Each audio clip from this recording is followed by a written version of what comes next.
Again, we'd like to thank you for the opportunity to make this presentation to the Leelanau Scenic Heritage Route Committee.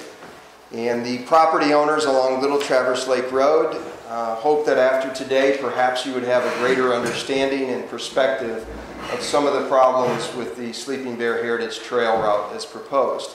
And our goal is really to present a solution to you and a proposal for you to consider. And we think this is one that will actually create a greater legacy and really create America's most beautiful trail. We've had a professional review of the park's environmental assessment report that was actually done by Mansfield and Associates, and they have already doing environmental assessments for other similar type of trail studies on behalf of those that go in. So the environmental assessment by the park's report that you'll provided a copy with did identify certain inconsistencies, errors, and inadequacies in the park report. There's also challenges with the way they determine the scoring system in the back with what they proposed in the text on their scoring systems. There is some question of the basis for determining the impact of the trail routes, and of course trail routes have been changing and without knowing the actual impact of the environmental assessment. So we'd like to propose a better solution and an option, and that's going along the shore. It uses this historical road that went between 669 and 651. And this along the shore option starts at 669. It goes east along Lake Michigan Drive. You'll come to the picnic area at the end. It would then continue along here to connect to Juniper Lane. Juniper Lane's a gravel road. It would continue to use Juniper Lane, and then it would continue east to 651. So if we look at the pictures, these are the facilities that are at both 651 and 669, which is a great advantage. You can use Lake Michigan Road again, which is a limited road that's there. The area is a transitional stable dune area, so it doesn't require major forest clearing. And this is the existing Juniper Lane that already has a gravel road base that's already in existence. And so if we look at the benefits of that, it uses historical and existing roads. It uses existing trailhead facilities that are at those locations. There's no wetlands that are impacted.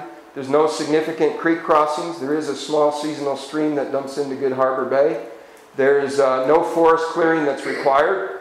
There is level topography, so you don't have the dune hill challenges. It's very similar to the dune climb to Glen Haven section. It's minimal construction, significantly lower cost. You can actually construct this trail in weeks. There's no public concerns with the traffic, and again, there's no impact on the residents.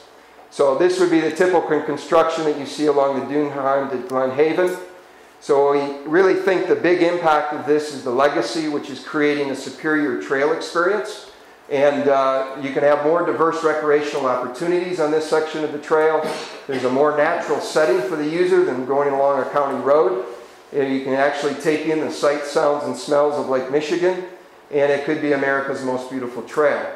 So the question with it, is there anything that's a negative? Well, there's one negative, it's the proposed wilderness area, and that's a line that's been drawn on the map by the Park Service. And so the first question is there an impact to the wilderness area? And if you'll notice here, the Traverse Lake Road runs along the southern border of the proposed wilderness area. If we look at the proposed route here along the shore, it would also go on the northern boundary. We are not looking at impacting this contiguous wilderness area, keeping that intact. If we look at the impact in terms of wildlife, again, you could argue that there's more impact over by Bufka Farm or the current trail, and the impact on forest, wetlands, and critical dunes of the Traverse Lake Road option. So how can we deal with the proposed wilderness areas? Maybe there's two different ways. The wilderness area was changed in 2009 from a previous proposed wilderness area. It was changed to accommodate the trail at that point in time. It's also been fine-tuned in certain specific areas since that point. And we think that maybe we can look at, is there a way to move that line a couple hundred feet to accommodate the trail? So that's one option. The other option is providing a wilderness exclusion. This has already been done with county roads. There's a wilderness exemption of 100 feet of county roads that go into the middle of wilderness areas. And there's also the exemption for the Cottonwood Trail. In the general management plan, there's a wilderness exclusion for the Cottonwood Trail to provide an opportunity for large groups to experience the namesake Sleeping Bear Dunes.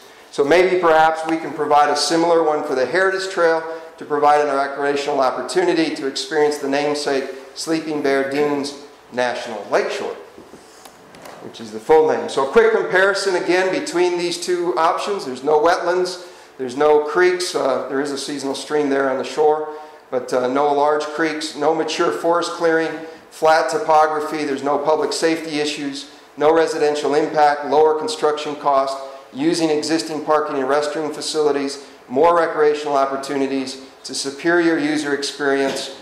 Both of them run along the border of the National Wilderness Area, and they both would follow existing or historical roads or follow similar routes.